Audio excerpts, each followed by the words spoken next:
आज हम बात करेंगे राउल्स लॉ की। राउल्स लॉ क्या होता है और ideal solution, non ideal solution क्या होता है, और उससे संबंधित कुछ और टर्म्स के बारे में भी बात करेंगे।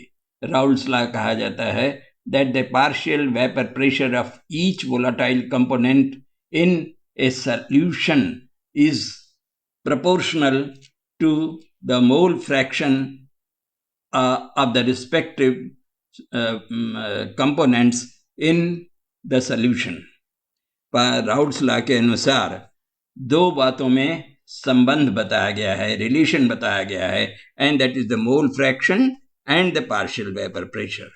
जब हम दो सॉल्यूशन मिलाते हैं, मान लीजिए ए और बी को हमने मिलाया है, तो एक सॉल्यूशन बन गया which contains certain number of moles of A and certain number of moles of B. कुछ क्वांटिटी ए की है, कुछ क्वांटिटी बी की है, it may be variable.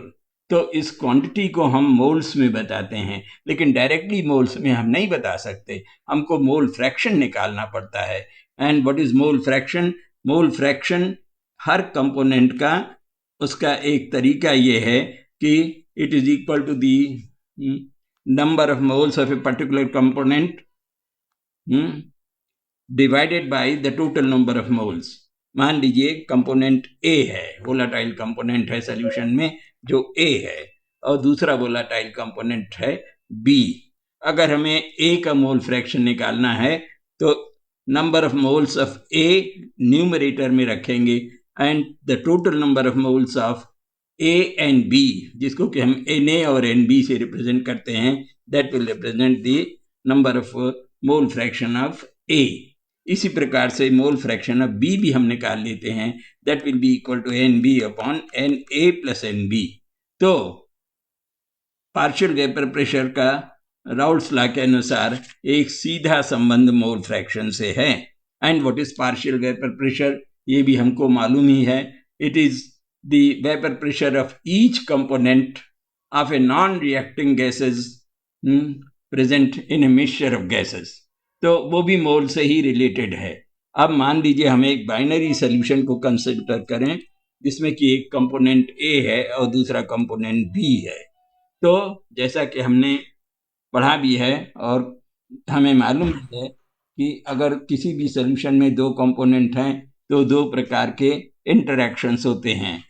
There can be A interaction, there can be B interaction, and there can be an interaction between the particles of A and B, that is known as AB interaction। अब अगर ए और B और ए B तीनों के interactions due to attractive and repulsive forces are similar, then we say that the solution is ideal and it will follow Raoult's law at all concentrations at a particular temperature of course। and but जैसा कि हमको मालूम भी है, a solution is never ideal, it can be close to ideal but the ideal solutions are rare।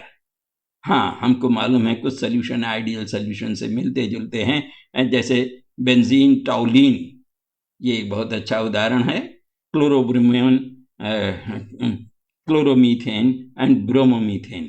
So these are the examples. Then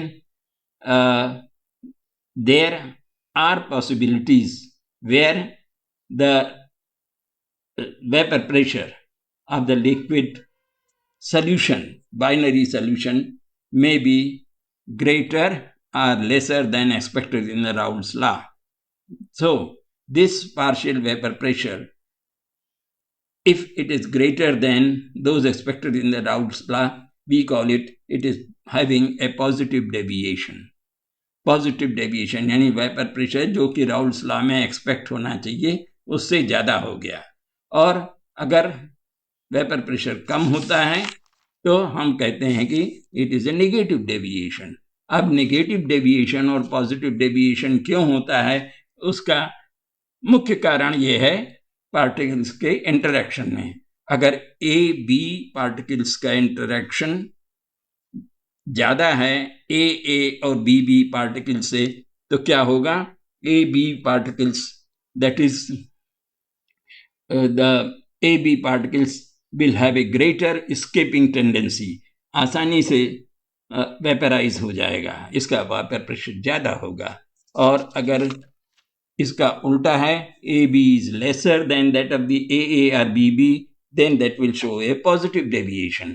देखिए, interaction कम है तो vapour pressure ज़्यादा है, उसको हम बोलते हैं पॉजिटिव डेविएशन। किससे ज़्यादा है? राउल्ट्स लॉ से एक्सपेक्टेड जो है। और अगर उससे कम है, we call it as negative deviation.